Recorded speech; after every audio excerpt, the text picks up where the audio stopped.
دكتور أحمد، كل الحلقات اللي فاتت اتكلمنا فيها عن مرض سرطان الرئة وعن خطورته وعن صعوبة الألم النفسي والجسدي اللي بيمر بيه مريض السرطان.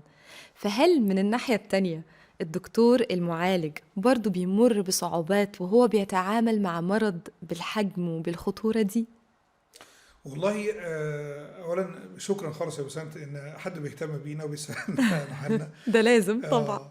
الحقيقه الكلام ده عليه دراسات كتيره. انا هقول لك من الدراسات، هقول لك من منظوري الشخصي يعني. دراسات بتقول ان في حاجه اسمها بيرن اوت او الاحتراق الذاتي، وده بيحصل في تخصصات كتيره وشغلانات كتيره. طبعا الطب من اكترها، زي الرعايه المركزه، الاستقبال والطوارئ والاورام. ليه؟ لان بيبقى فيها عبء جامد جدا، عبء مش بس بدني، عبء كمان نفسي على الطبيب وعلى الفريق المعالج. لان احنا بنشوف حاجات مش بسيطه، بنشوف مرضى بتتاثر جامد جدا. فاحنا بندليفر اوقات كتير اخبار مش حلوه. اولها طبعا ان في ورم، في سرطان، طبعا. ودي ليها بروسس معين. الحاجه الثانيه ان احنا بنبلغ اخبار تانية ساعات مش كويسة وبيبقى عليها واقع سيء جدا. فزي ما بتأذي المريض بتأذينا احنا شخصيا. زي ايه مثلا؟ نقول للراجل او للست انت هتاخد علاج، العلاج ده هيأثر على الحمل قدرتك مثلا الانجابية، أو الإنجاب على قدرتك الجنسية، مم. على الشعر، على مزاجك، على المود بتاعك، على مناعتك. الحاجات دي كلها بتخلي المريض يتأثر جامد جدا. الموضوع ده بيتكرر كتير. بلاش لما بيجي مريض جايب نتائج اشعاعات وللاسف مش جايب احسن نتيجه للعلاج، فاحنا نبلغه لا معلش انت ما جبتش نتيجه كويسه. دي حاجه تانية بتضيف لعبء الفريق الطبي ان هو يبلغ اللي بنسميها الانبليزنت نيوز او النيجاتيف نيوز او الاخبار اللي هي مم. مش كويسه. طيب، مع كل الصعوبات الكبيرة اللي بتمروا بيها دي، ما ندمتش في يوم انك تخصصت اورام وقلت يا ريتني ما تخصصت في المجال ده وشفت حاجة تانية اسهل، تخصص اسهل؟ والله ساعات الشيطان بيلعب بيها في دماغ الواحد كده، مهم. خاصة لما بيشوف بقى أصدقائنا بتوع الجلدية والتجميل. يعني أنا أحسدهم أهو، يعني بيشتغلوا بقى في حاجات عادة بتبقى مور لذيذة. تشيرفول، يعني لذيذة كده مم. ولكن الحقيقة أنا هقولك على حاجة. هو تخصص الأورام رغم إن هو تشالنجينج جدا، لكن هو من أكتر التخصصات اللي فيها اكسايتمنت، فيها طب وعلم جميل ومذهل، وفيها كل يوم جديد وكل يوم في تطور جامد جدا. مش كده؟ مثلا انا في واحد من اقرب الاصدقاء ليا كان ساب الاورام بعد فتره من الضغط والكلام ده وراح تخصص تاني، وبعدين رجع قال لي لا انا ما لقيتش الاكسايتمنت، ما لقيتش الطب العلم، التطور العلمي في التخصص التاني ده زي ما هو في الاورام. اللي نعرفه عن مرض السرطان ان هو مش مرض بسرعة بنقدر نعالجه، بياخد مم. وقت، مش شهور، ممكن سنين كمان. صحيح. طيب، هل ده أدى إن حضرتك تعلقت بأي حالة من الحالات اللي حضرتك بتعالجها؟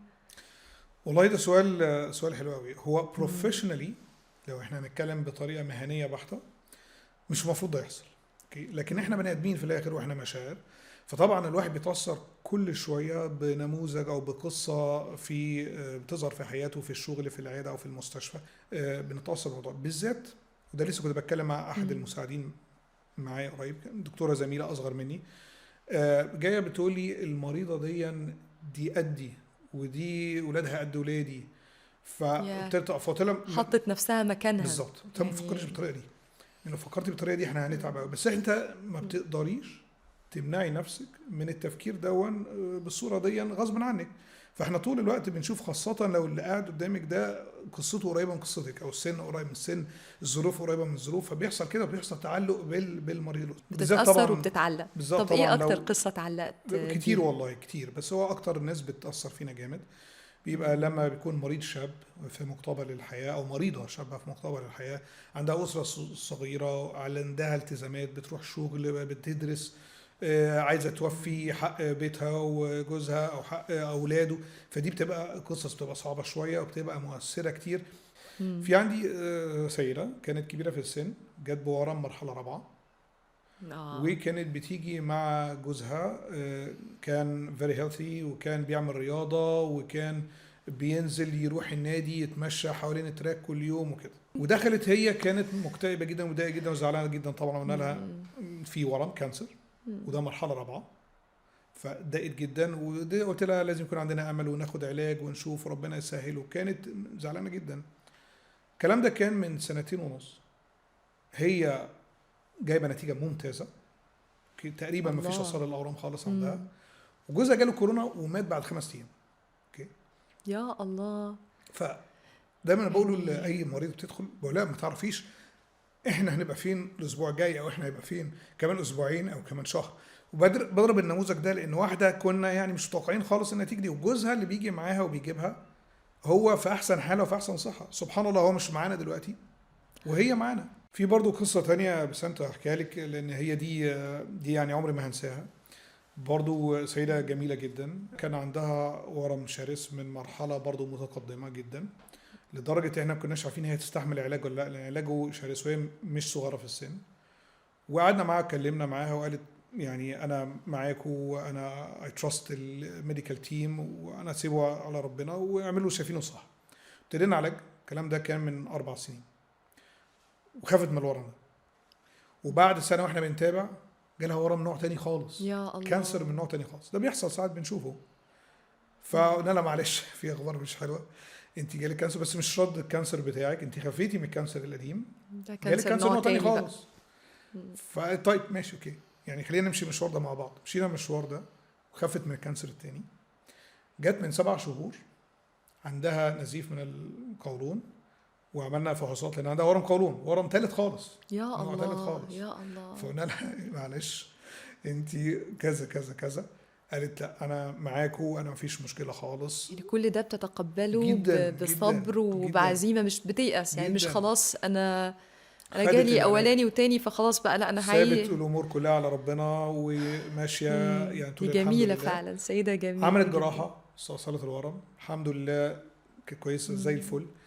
جميل بقى ان هي بتمارس حياتها على قد ما تقدر زي ما تقدر، وبتاخد بالها من نفسها وتعمل شعرها وتهتم بنفسها وعايشه حياتها جميله جدا. فمريضه حوالي 70 سنه جالها 3 انواع كانسر مختلفه شرسه في مجال 4 سنين، وخفت وزي الفل. دي ضرب بيها المثل في التسليم صحيح وتقبل الحياة، مش رفضها بسبب الصعوبات صحيح. والآلام. طيب دكتور، هل يعني في آخر الحوار عندك رسالة تحب تقولها من قلبك كإنسان مش كطبيب مختص، تحب تقولها لمريض السرطان والمحيطين بيه اللي بيتعاملوا معاه عن قرب؟ أريد أول حاجة احنا قلناها اوريدي، إن احنا نسيب توكلك على ربنا، ثق في الفريق الطبي، وإن شاء الله ربنا هييسر الأمور وهتمشي لأحسن حال، وربنا يكرمك وتخف إن شاء الله. دي نصيحة الأولى. النصيحة التانية إن المريض لو عايز ياخد المعلومة يا ريت ما ياخدهاش من مصادر غير موثوق منها، او ان هو يسال اصحابه. انا عارف ان في المثل المعروف اسال مجرب ولا تسالش طبيب. دي انا نفسي اقابل اللي قال المقوله دي. اوكي، غلط خالص. كل واحد ليه قصته مختلفه، كل واحد ليه علاجه مختلف، كل واحد ليه ظروفه المختلفه. اوكي، فلو عايز تاخد مصدر معلومه موثوق بليز خدها من فريق طبي متخصص، تاخدها من الطبيب بالزبط. مش من المجرب بالزبط. ولا من الانترنت مثلا. بنشوف بقى بالظبط، احنا بيبقى عندنا عيانين كتيره جدا بيمشوا على وصفات بلدي وعلى حاجات في الانترنت وعلى ما اعرفش ايه، وبتاذي اذيه كبيره جدا. ولا حتى بتهيالي من مريض زيه، لان السرطان كل حاله ليها كتالوج بتاعها. في نوع الورم الواحد بيبقى ده ليه علاج جيني، ده ليه علاج موجه، ده ليه علاج كيماوي، ده ليه علاج. فبالنسبه للاسره بقى، الاسره عليها عامل كبير جدا، واحنا محظوظين الحمد لله ان احنا شريين ان في ترابط اسري، وان احنا لينا اصحاب ولينا اسره وقاعدين معانا، مش زي برضو الغرب. ولكن هو سلاح ذو حدين، في ساعات بتبقى الاسره عبء على المريض نفسه، بيقعدوا يلموه ساعات.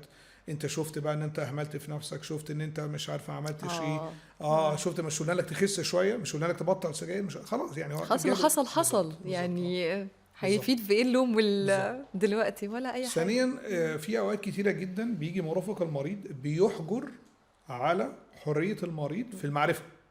يعني يجي يقولوا لنا ما تقولولوش ان العلاج ده ليه مضاعفات عشان مش هياخده، ما تقولش للمريض ان عنده ورم عشان هو مش ما يزعلش، ما تقولش للمريض ان العلاج ده كيماوي عشان هو بيزعل من الكيماوي او مش حابب الكيماوي او الكلام ده. ما احنا عايزين نوعي المريض عشان يعرف خلي بالك لو حصل كذا ده من اعراض العلاج، او خلي بالك ان العلاج بيعمل وقوع للشعر مثلا، او ان هو بيأثر على الانجاب مثلا.